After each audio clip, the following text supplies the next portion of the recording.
Hello my wonderful viewers and subscribers. Anthony Larkin here, and I bring you first-hand accounts from individuals who have crossed over to the other side and come back to share their incredible stories. Today's experience is shared from the International Association for Near-Death Studies website and is shared in accordance to the Fair Use Doctrine. Today's experience is described as not a typical near-death experience. Her name is Susan. She is 65 years old, and although she cannot ascertain it was a true NDE, she was certain that it was something that did change her life.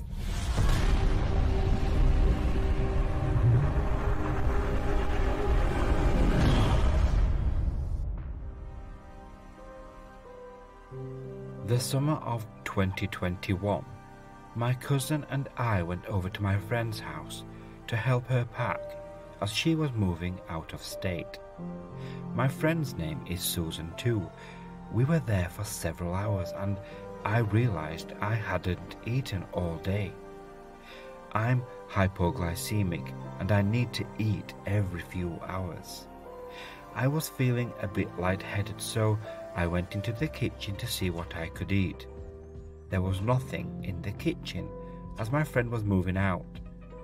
Due to my condition, I have passed out several times during my life, especially when my blood sugars drop and become too low. It's not fun, I can tell you that, and I always feel sick for a few days after. Anyway, I told my friend Susan that I really needed to eat something before I pass out. All we could find was a bag of chips and decided to order something to eat later. I headed back to the living room to sit down. Susan handed me a joint and wouldn't let me pass her until I took a hit.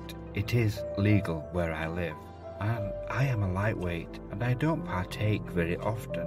Susan was relentless and she wouldn't give up this time. The second I took a hit, I knew I was going to pass out. I dropped to my knees and braced myself for the fall. I felt a pop and my body fell to the floor. Funny thing was, I didn't fall with my body. I could feel that I had separated from my body, and for a split second, I actually saw myself laying on the floor. The next thing I knew, I was in a place that was pitch black. There was a softness to the dark. It was so warm and comfortable. It's very hard to find the words to describe what I was feeling. I thought about how nice it felt to be there, and then all of a sudden I realized I was aware that I was somewhere else, and it definitely wasn't Susan's house. I felt like there was someone with me. The next space was filled with people, hundreds of people. There was no up or down or sideways, just people in every direction all around me. I could see everyone at the same time. I didn't have to turn around to look at anyone. I could just see them. I noticed that they were all slightly transparent and everyone was the same size. No one was closer or further away. No one seemed to notice me or each other. I felt like I was there for a while. I don't know how long. I know I communicated with someone. I just have no memory of talking to anyone. I knew these people were confused. I felt their confusion too. I know I was given answers, but I do not remember. I wanted to know why I was there. Again, as soon as I became aware of what I was seeing and thinking, I went somewhere else. This next part is really hard to explain, but I'll do the best I can. I remember being held or holding onto someone or something. I didn't feel or see anything that I can remember. I have no idea what it is or what it was, but I know it felt comforting and I wanted to stay there. Then it felt like something grabbed my hips and legs and I was being pulled away. I was terrified, to say the least. I reached out with everything and I tried to hold on for dear life. I could feel the presence of others here too. I was screaming in terror. It felt like I was being ripped apart, and at the same time, I was being ripped away from something that I didn't want to let go of, something that was extremely precious. It was so intense and absolutely terrifying. It felt like I was being dragged down to hell. I was so scared that I didn't know what was happening to me, and I just knew that it was something really bad. The next thing I knew, I was sitting up. I was back in Susan's house. I opened my eyes and she hugged me and told me that I had died. I told her that I didn't die, I just passed out. As soon as the words came out of my mouth, I could feel that my throat was sore, so I asked her if I had been screaming, and she said yes. You sat up and reached forward and screamed 3 times. When I looked into your eyes, she said that I wasn't there. She said that I scared them. I remembered being somewhere else. It was a weird feeling. I didn't say anything about my experience. By the time the paramedics had arrived, I told them I was fine. And for some reason, I knew I was fine. Even better than fine, I felt euphoric.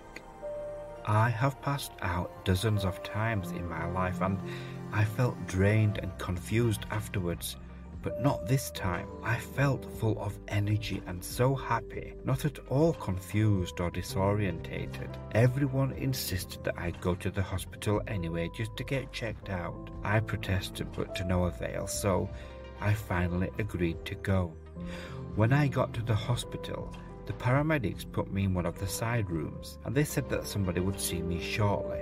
I felt cold and I was thirsty, and as soon as that thought popped into my head, a nurse came into the room with a warm blanket and a drink. She took my hand and smiled. A warm wave went through my body. I told her she was my angel and I thanked her.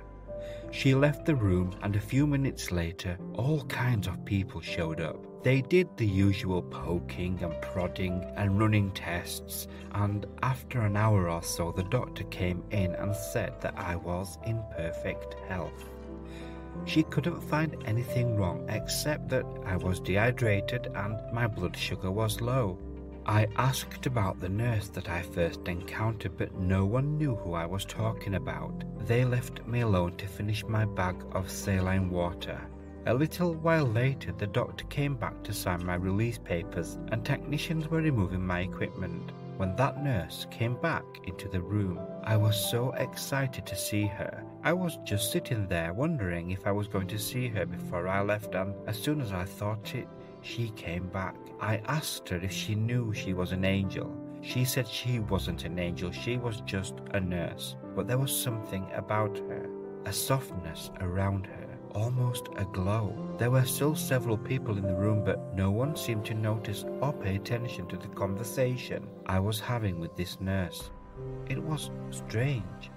Before I left, the doctor and a few of the other staff told me that I was the happiest patient they had ever seen and wanted whatever it was that I had been smoking. We all had a good laugh.